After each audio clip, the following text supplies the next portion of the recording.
요한복음 3장 22절부터 36절까지의 말씀을 살펴보도록 하시겠습니다. 사도 요한은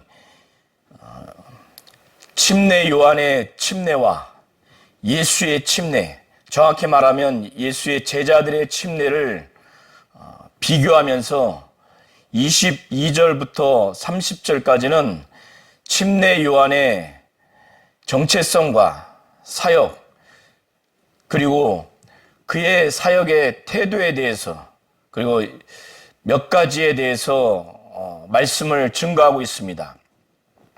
그리고 30절부터 36절까지의 내용은 예수의 정체성, 또 사역과 그 사역의 결과에 대해서, 그리고 하나님 아버지와 그의 아들 예수의 관계에 대해서 말씀을 증거하고 있습니다.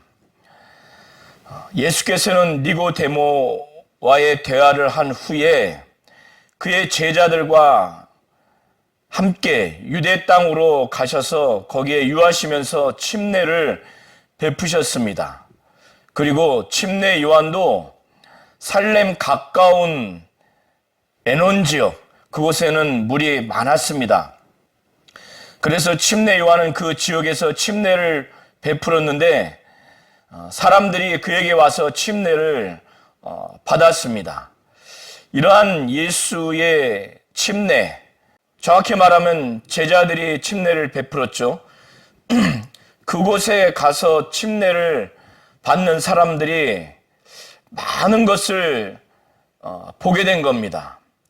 이런 예수의 침례와 침례 요한의 침례를 배경으로 해서 침례 요한의 제자들과 한 유대인이 논쟁을 벌이게 됐습니다. 그것은 유대인의 정결 예식과 관련된 부분으로 변론을 하게 됐습니다. 그 변론을 한 후에 침례 요한의 제자들이 침례 요한에게 가서 예수의 그 침례를 받는 그때 많은 사람이 그곳에 가는 것을 보고 경쟁심을 가졌는지 아니면 시기심이 있었는지 이것과 관련해서 침례 요한에게 이것을 말하고자 다가갔습니다. 유대인과 침례 요한의 제자들이 변론을 한 그 정결 예식이 정확히 무엇인가에 대해서는 성경이 말하고 있지는 않습니다.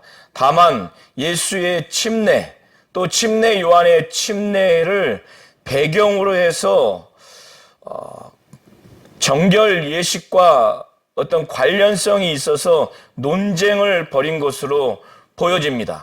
침례 요한의 제자들이 침례 요한에게 가서 말하기를, 라삐여, 선생님이 요단강 건너편에서 함께 있더니 선생님이 증언하던 이가 침례를 베풀기에 사람들이 그에게로 가나이다. 이와 같은 내용으로 침례 요한에게 말을 합니다. 침례 요한의 제자들이 시기심과 경쟁심으로 이런 말을 하지 않았나, 이렇게 우리가 추정을 해 볼 수가 있을 것입니다. 침례 요한은 제자들이 이러한 마음으로 자기에게 말한 것을 알았는지 이 제자들에게 정확하게 자신의 정체성과 자신의 사역에 대해서, 그리고 자신의 사역의 태도에 대해서 아주 명확하게 증거를 하고 있는 것을 볼 수가 있습니다. 이미 이전부터 침례 요한은 자기의 제자들에게 자신은 그리스도가 아니다, 곧 메시아가 아니다, 그리고 그리스도 앞에 보내심을 받은 자라고 하는 것을 이미 그들에게 증거를 했습니다. 그것을 분명히 가르쳐 주었습니다. 그래서 침례 요한은 그의 제자들에게 내가 말한 바 자신은 나는 그리스도가 아니요 그의 앞에 보내심을 받은 자라고 한 것을 증언할 자는 너희니라 이렇게 증거합니다. 이것은 이미 그 전에 제자들에게 자신은 그리스도가 아니다, 그리스도의 앞에 보내심을 받은 자라고 하는 자신의 정체성과 자신의 사역의 본질, 자신의 역할의 본질에 대해서 이미 그의 제자들에게 말을 했습니다. 그래서 이렇게 말한 바에 대해서 이미 그런 내용을 말했기 때문에 그의 제자들이 자신의 사역의 그 내용, 그 역할의 본질에 대해서, 자신의 정체성에 대해서, 곧 자신은 그리스도가 아니다, 그리스도의 앞에 보내심을 받은 자라고 한 것을 증언할 자는 너희다라고 아주 그들에게 다시금 일깨워주는 것입니다. 그리고 침례 요한은 당시에 유대인의 결혼 풍습을 배경으로 해서 자신이 어떤 사역을 한 자이며, 그리고 그 사역한 자로서의 기쁨이 정말 충만하다고 하는 것을 증거하고 있습니다. 유대인의 풍습 중에 하나는 신랑의 친구가 그 신랑의 결혼 전체를 책임지고 관리하고 진행을 합니다. 그리고 풍습 중에 하나는 신랑의 신부를 신랑에게까지 인도하는 것이 신랑의 친구의 또 역할 중에 하나입니다. 그래서 그 신랑의 친구가 신랑의 결혼을 전체적으로 도맡아서 관리하고 책임지어지고, 그래서 그것을 계획하고 진행을 한 다음에 중요한 역할인 신부를 신랑에게 인도를 하고 나서 첫날 밤을 지내고 난 것을 본 다음에 그 신랑의 친구는 그것을 마친 후에는 가장 큰 기쁨을 갖게 됩니다. 이것을 배경으로 해서 침례 요한은 신랑이신 예수, 신부인 예수를 믿고자 하는 사람들, 그리고 신랑의 친구인 자신을 비유로 들고 또 당시의 풍습을 배경으로 해서 표현하기를, 신부를 취하는 자는 신랑이나 신랑의 음성을 듣는 친구가 크게 기뻐하나니 나는 이러한 기쁨으로 충만했다라고 이렇게 제자들에게 자신의 그 정체성과 그 사역의 본질에 대해서 다시 제자들에게 말씀을 증거하고 있습니다. 그리고 난 후에 자신은 그리스도도 아니요, 그리스도 앞에 보내심을 받은 자요, 신랑도 아니며 신랑의 친구로서 신랑의 음성을 듣고 그 기쁨이 충만한 자신을 증거하면서 메시아인 그리스도인 예수는 흥해야 할 분이고, 자신은 신랑의 친구이고 그리스도가 아니며 그리스도 앞에 보내심을 받은 자로서 자신은 쇠해야 될 것이라는 이 말씀까지 제자들에게 증거합니다. 그리고 난 후에 사도 요한은 30절부터 36절을 통해서 예수의 정체성, 그의 사역과 그 사역의 결과, 그리고 창세전에 아버지와 아들의 그 관계에 대해서 증거하고 있습니다. 하나님 아버지는 그의 아들 예수와 창세전에 그의 아들을 너무나 사랑하기 때문에 만물을 그 손에 맡기기를 작정하셨고 만물을 그에게 맡기셨습니다. 그리고 아들에게 죄 있는 육신의 모양으로 이 땅에 보내셔서 친히 말할 것과 이룰 것을 들려주시고 또 보여주셨습니다. 그래서 아버지는 아들에게, 그가 사랑하는 아들에게 심판하는 권세까지 그에게 주셨습니다. 그리고 그를 믿는 자들에게 영생을 주는 것까지 아들을 통해서 일임을 하신 것입니다. 아들을 통해서 그 일을 하도록 하신 것입니다. 그래서 창세 전에 아버지는 아들에게 그가 말할 것, 그가 이룰 것을 이미 보여주시고 들려주셨고 그에게 심판하는 권세까지 주셨습니다. 그래서 요한복음 12장 49절부터 50절을 통해서 예수께서도 이 부분을 말씀합니다.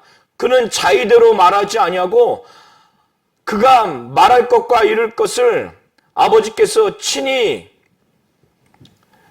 그에게 명령해 주셨기 때문에 그는 자의대로 말하지 않는다고. 그래서 그는 아버지가 자기에게 이르라고 하는 그 명령대로 그가 들은 대로 그걸 가감없이 그대로 이룬다라는 이와 같은 내용으로 말씀을 증거하고 있습니다. 그러면서 예수께서는 나는 그의 명령이 영생인 줄 아노라 이런 말씀을 하십니다. 또한 요한복음 5장 22절에도 아버지는 심판을 하지 아니하고 아들에게 심판을 맡겼다라는 내용으로 예수께서는 증거하십니다. 30절부터 36절을 통해서 사도 요한은 예수께서 어떠한 기원으로 오신 분인가를 증거합니다. 예수는 위로부터 오시니 하늘로부터 오시니라고 증거하고 있습니다. 그래서 위로부터 오셨고 하늘로부터 오신 그 예수는 아버지께서 너무나 사랑하시는 분이시기에 그의 손에 만물을 주셨고 그러기에 위로부터 오신 예수는 하늘로부터 오신 예수는 만물 위에 계신 분이십니다. 그러나 침례 요한은 땅에서 난 사람이라는 것, 땅에서 났기에 땅에 속했고 그래서 땅에 속한 것을 말한 자이지만은 하늘로부터 온 예수, 위로부터 온 예수는 그가 창세 전부터 아버지로부터 본 것, 들은 것을 또 그가 말하라고, 그가 이르라고 한 것을 명령받았기에 그가 본 것, 그가 들은 것을 증거했습니다. 그러나 이 땅에 죄성이 많은 인간들이 아들이 창세 전에 아버지로부터 그가 이르라고 또 그가 말하라고 명령받은 바 그가 보고 들은 것을 증거했음에도 불구하고 증언했음에도 불구하고 대부분의 사람들이 이 증언을 받지 않았습니다. 그러나 그 중에 극소수의 사람들은 예수의 이 증언을 받아들였습니다. 믿은 것이죠. 그때 예수의 그 말씀을 들은 자들은 당연히 하나님의 살아계심을 믿고 알게 됐고 그 하나님이 참되신 분이라는 것을 확실하게 믿었기에 하나님이 참되시다라고 하는 것을 인치게 됐습니다. 인쳤다고 하는 것은 확실히 그것을 증거할 만큼의 그런 상태가 됐기 때문에 인치게 된 것입니다. 하나님은 그의 아들 예수를 보내셨습니다. 하나님이 보내신 곧 예수는 하나님의 말씀을 증거했습니다. 그는 가감없이 아버지의 명령대로 그가 보고 들은 바를 증거했습니다. 그것은 하나님이 예수에게 성령을 한량없이 베풀어 주셨기 때문에 예수는 하나님의 말씀만을 증거하게 된 것입니다. 아버지는 아들을 너무나 사랑하기 때문에 아들에게 만물을 그 손에 주셨습니다. 만물을 손에 주셨다고 하는 것은 영생도 또 하나님의 진노도 인간들에게 그 사역의 결과로서 인간들이 예수를 믿게 되면 영생을 주게 되고, 예수를 믿지 아니하고 예수에게 불순종하는 자들에게는 영생을 보지 못하고 도리어 하나님의 진노가 그들 위에 임하게 되는 이러한 것까지 그 아들에게 주신 것입니다. 그래서 사도 요한은 요한복음 3장 22절부터 36절을 통해서 침례 요한의 정체성과 사역과 그의 사역의 태도에 대해서 증거하면서 보다 본질적으로 예수의 정체성, 예수의 사역과 그리고 사역의 결과에 대해서 아버지와 아들의 그 관계에 대해서 증거하고 있습니다. 이와 같은 큰 내용으로 22절과 36절을 잘 살펴보시기를 예수의 이름으로 축원합니다.